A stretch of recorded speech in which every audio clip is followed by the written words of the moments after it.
Oi, tudo bem? Começamos agora Conversando o Evangelho, o estudo semanal do Evangelho segundo o Espiritismo, tradução Guilherme Ribeiro. O estudo de hoje é o número 52, capítulo 17, Sede Perfeitos, itens 3 a 6, o homem de bem e a parábola do semeador. Em nome da Casa Virtual Luz Espírita Cavilho, agradecemos a presença da Maria Rita, da Michele e do Ney. E assim, para começarmos, vamos fazer a nossa prece inicial. Vamos fechar nossos olhos, serenar o nosso coração, elevando o nosso pensamento a Deus, agradecendo a Ele a oportunidade de estarmos aqui entre os encarnados, podendo crescer, aprender, evoluir e expiar. Agradecemos ao nosso irmão maior, o Mestre Jesus, que nos deixou aqui o caminho, a verdade e a vida.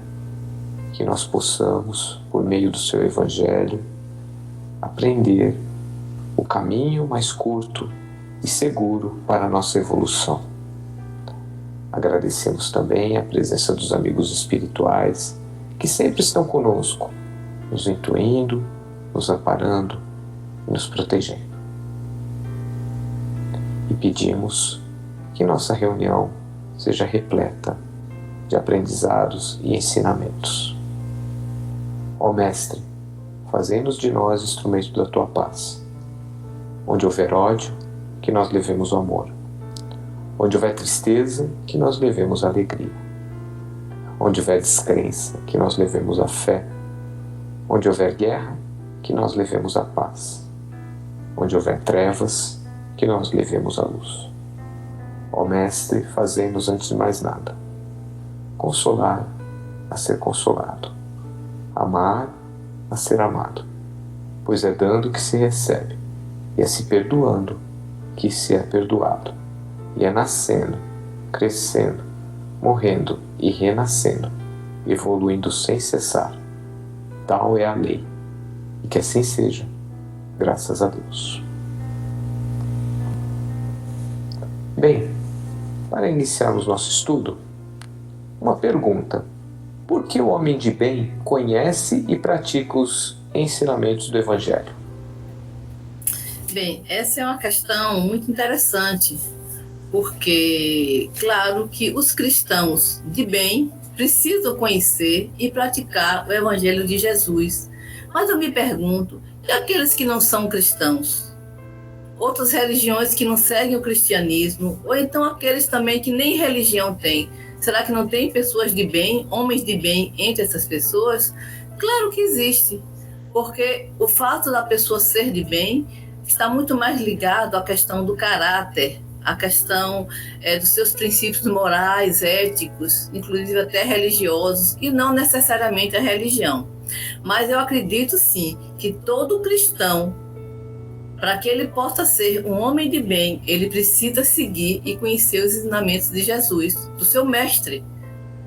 Isso eu acho importante, porque se eu disser que somente conhecendo os ensinamentos de Jesus as pessoas podem se tornar em pessoas de bem, eu estou inclusive excluindo outras pessoas que não seguem esse ensinamento. Mas o cristão não, o cristão ele precisa realmente conhecer, ele precisa ler a Bíblia, ele precisa ler os evangelhos, ele precisa conhecer as parábolas, as palavras, os ensinamentos de Jesus. E eu considero assim 3 máximas importantes para um cristão de bem. O primeiro, amar a Deus acima de todas as coisas e ao seu próximo como a si mesmo, porque ele compreende que o amor é o único sentimento que realmente vale a pena ser sentido, porque o amor constrói. Em nenhum momento o amor destrói. A outra máxima que eu considero importante do cristão, né, ele precisa aprender a buscar o reino de Deus primeiro, porque ele compreende que na hora que ele busca o reino de Deus, o resto vai lhe ser dado por acréscimo, porque isso é uma promessa de Jesus, o nosso grande mestre. E a terceira máxima também que eu considero assim do cristão de bem é ele fazer ao outro aquilo que ele gostaria que fosse feito com ele. É a chamada regra de ouro. E tudo isso está dentro dos ensinamentos de Jesus. Então, o cristão de bem, ele é amoroso, é caridoso, ele é compassivo, ele olha todas as almas como almas preciosas para Deus, né? Porque ele sabe que todos os seres humanos são criaturas de Deus. E não somente os seres humanos, toda a criação é criação divina. E o homem de bem, o cristão de bem, precisa realmente olhar esta criação com amor, com respeito e tratar toda essa criação com toda a benevolência, com compaixão. Não somente em relação aos seres humanos, mas aos animais, às coisas, porque toda a criação é criação divina. Muito bem. E ainda, raciocinando com o homem de bem, por que ele sempre interroga sua consciência sobre seus atos? Como todos nós sabemos, o ser humano é possuidor de sentimentos, como a caridade, o de amor ao próximo, fazer o bem pelo bem, sem esperar paga alguma, retribuir o mal com o bem, toma a defesa dos fracos contra os fortes, sacrifica sempre seus interesses à justiça. Então é uma pessoa que se dedica realmente a ser uma pessoa de bem, que pratica o amor ao próximo.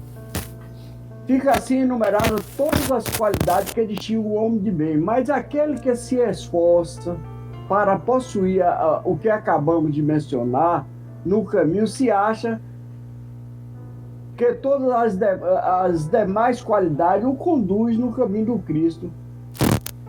Temos que submeter as nossas ações ao controle da caridade, e a consciência nos responderá se nós estamos agindo certo ou não. Não só ela evitará que nós pratiquemos o mal, como também nos levará a praticar o bem. Para fazer o bem, nós precisamos sempre da ação e da boa vontade, certo?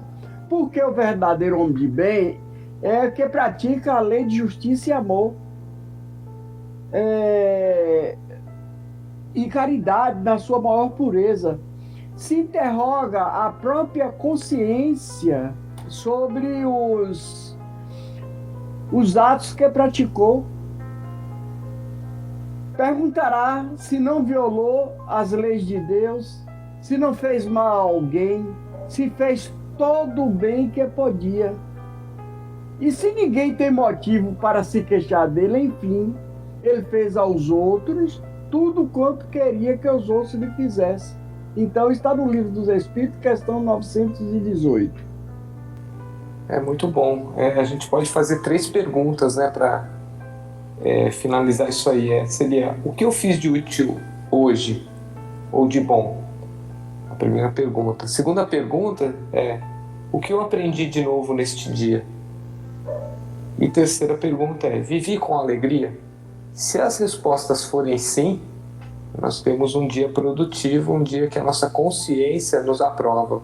Se para qualquer resposta dessas perguntas for não, aí a gente tem que rever nossos posicionamentos, nossas ações e melhorar. E aí, continuando o nosso raciocínio, como podemos aproveitar o ensinamento da parábola do semeador? Então, a parábola do semeador, ela é considerada a parábola das parábolas, né? Porque é de um ensinamento muito profundo. E eu vou pedir permissão para ler rapidinho parte dela. Ela está lá em Marcos, está em outros evangelhos também, mas começando em Marcos 4, versículo 3, o semeador saiu a semear. enquanto lançava a semente, parte dela caiu à beira do caminho e as aves vieram e a comeram. Parte dela caiu em terreno pedregoso, onde não havia muita terra, e logo brotou, porque a terra não era profunda. Mas quando saiu o sol, as plantas se queimaram e secaram, porque não tinham raiz. Outra parte caiu entre espinhos, que cresceram e sufocaram as plantas, de forma que ela não deu fruto. Outra ainda caiu em boa terra, germinou, cresceu e deu boa colheita, a 30, 60 e até 100 por um. A seguir, Jesus acrescentou: aquele que tem ouvidos para ouvir, ouça. A parábola continua, mas a ideia central é justamente a gente entender que o semeador, ele é Jesus e o seu evangelho é a semente. E ele fala dos 4 tipos de solo aí, né, nessa parábola, que o solo é o nosso processo evolutivo, é como a gente acolhe essa semente, como a gente acolhe o evangelho. O primeiro solo, ele fala que caiu no caminho e as aves comeram, representa aquelas pessoas que hoje escutam e não dão ouvidos a nada, não acreditam em nada. Eu acho que não são nem, a gente não pode nem se referir aos ateus, porque o ateu, ele acredita em alguma coisa, ele acredita que não acredita em nada. E essas sementes que caem no solo e vêm as aves e comem, são realmente essas pessoas que você fala, como diziam os antigos, entra no ouvido e sai pelo outro. As segundas sementes, elas caíram em terreno pedregoso e não germinaram, mas veio o sol e as queimou porque elas não tinham raízes profundas. Esse solo, comparado a nós, seríamos aqueles entusiastas, né? Aquele que, nossa, eu aceito Jesus, eu aceito o evangelho, eu vou mudar de vida. E aí, na primeira tribulação, no primeiro obstáculo, não é bem assim. Por quê? Porque essa pessoa, né, esse solo precisa de nutrientes, precisa de água, assim como a gente também precisa se nutrir do evangelho, se nutrir da palavra de Deus. Não é só simplesmente dizer: eu sou espírita, eu sou cristão, eu creio. Não, são suas atitudes diárias que são necessárias para que esse solo seja produtivo e germine. As terceiras sementes, elas caíram em solo espinhoso e cresceram, mas foram sufocadas pelo espinho. Essas sementes eu acho que são as mais comuns hoje em dia, porque nós somos sufocados pelos nossos vícios, pelas nossas más inclinações, pelo orgulho, pela vaidade, e a gente se perde. Muitas vezes existe a boa intenção, né? Você está saindo ali no meio dos espinhos, mas vem o seu orgulho e te consome, a vaidade, as nossas más tendências. E o quarto solo, que é a boa terra, que ele se refere, já é o solo forte, o solo fértil, que são os corações já amadurecidos, dispostos a aprender e a renunciar às más tendências, às más inclinações, e estão mais propensos à busca da reforma íntima, da melhora diária, do amor ao próximo, da ajuda, né, ao nosso irmão. E no final da parábola, Jesus fala: quem tem ouvidos para ouvir, que ouça. Ele se referia aí não apenas a escutar, mas a gente aproveitar as oportunidades que nós temos de crescer, as oportunidades de vivenciar o evangelho e aproveitar essa oportunidade aqui na terra que nós temos de evoluir. E voltando só na última parte da parábola, que ele fala que as sementes germinaram de 100 por 1, 60 e as 100%, 30%, 60% germinaram. Entender que cada um tem o seu processo evolutivo. Então, se a pessoa melhorou 30% nessa encarnação, 60%, 100%, eu vou ser bem humilde e dizer que eu acho bem difícil. Nós temos alguns bons exemplos aí, Chico Xavier, né? Só esses mesmos.